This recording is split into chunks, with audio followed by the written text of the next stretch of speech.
ఒక అతనికి ఒక 50 ఎకరాలు ఆస్తుందన్నమాట. ఆస్తుంటే ఆయనకి బాగా ఇగో ఎక్కువ. ఆయనకి ఎంతెంత ఇగో కాదు, ఎందుకు 50 ఎకరాలు ఆస్తుందని ఇగో చూపిస్తున్నాడు అనమాట. ఆడికి ఇగో అనుకుంటే వాళ్ళ అబ్బాయికి ఇంకా ఇగో అనమాట. ఆడికి మెడపోత్రం అంటే ఇంతెంత కాదు.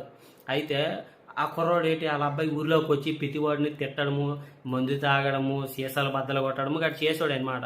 అప్పుడు ఆ గ్రామంలో ఒక 4-5 ఆయన దగ్గరికి వెళ్ళి, అయ్యా మీ అబ్బాయి ఇలా చేస్తున్నాడు, అది కరెక్ట్ కాదు, రోడ్ల మీద సీసాలు బద్దలు కొడతాడు, ఎలా పడితే అలా మాట్లాడుతాడు, వచ్చిన ఆడవాళ్ళకి కామెంట్ చేస్తున్నాడు అని ఒక 4-5 వెళ్ళి వాళ్ళ నాన్న దగ్గర చెప్తే ఆయన ఏం చేశాడు, రే నచ్చితే మీరు అనండి, లేకపోతే మానేయండి, ఆడు ఎంజాయ్ చేస్తాడు, ఆడు తిడతాడు, ఆడు సీసాలు బద్దలు కొడతాడు, ఆడు ఇష్టం. అదేంటంటే పెద్ద అయినా మీరేదో మీ అబ్బాయికి నచ్చ చెప్తారని మేమందరం వచ్చి మీ దగ్గర చెప్తే మీరు ఇలా మాట్లాడుతున్నారు అని గ్రామంలో వచ్చారు. అందరూ కొంచెం బాధపడుతూ, సరేలే మనకెందుకు, వాళ్ళ కొడుకు ఎలా పోతే మనకెందుకు, ఈసారి మన మీదకి వస్తే మాత్రము ఎక్కడ పడితే అక్కడ వాయించిద్దాం రెండు అని చెప్పేసి వెళ్ళిపోయారనమాట. ఎవరైతే అలా కంప్లైంట్ చేశారో వాళ్ళ దగ్గరికి వెళ్ళి, ఏం రా మా నాన్న దగ్గర కంప్లైంట్ చేశారంట, ఏం చేసి సంగతిలో, నేను తిరుగుతా, నేను తందనాలు ఆడతా, మీకేంట్రా నొప్పి, నేను సీసాలు బద్దలు కొడతా, నేను జాబ్ చేయను, నా దగ్గర 150 ఎకరాలు 50 ఎకరాలు ఆస్తి ఉంది కాబట్టి నేను పోరంబోకులా తిరుగుతా,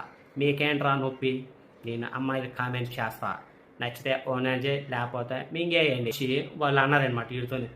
నువ్వు ఎలాగపోతే మాకెందుకురా నాయన, నువ్వు గ్రామంలో ఉన్నావు కాబట్టి నువ్వు చాలా జాగ్రత్తగా ఉండు, లేనిపోయిన కామెంట్ చేస్తే మాత్రం నీకు బాధి వదిలేస్తాం మేము, ఒకసారి 2 సార్లు చెప్తాము, అన్నిసార్లు చెప్పము, నువ్వు గ్రామంలో ఒక పెద్ద మనిషి కొడుకు కాబట్టి నీకు ఏ విధంగా చెప్పాలో ఆ విధంగా మీ నాన్నగారు చెప్పాము, మీ నాన్న కూడా వినిపించుకోలేదు, అందుకే నీకు కూడా ఇంకోసారి చెప్తున్నాము, నువ్వు జాగ్రత్తగా ఉంటే ఉండు, లేకపోతే మానేసే అని ఆ కుర్రోడికి చెప్పారు.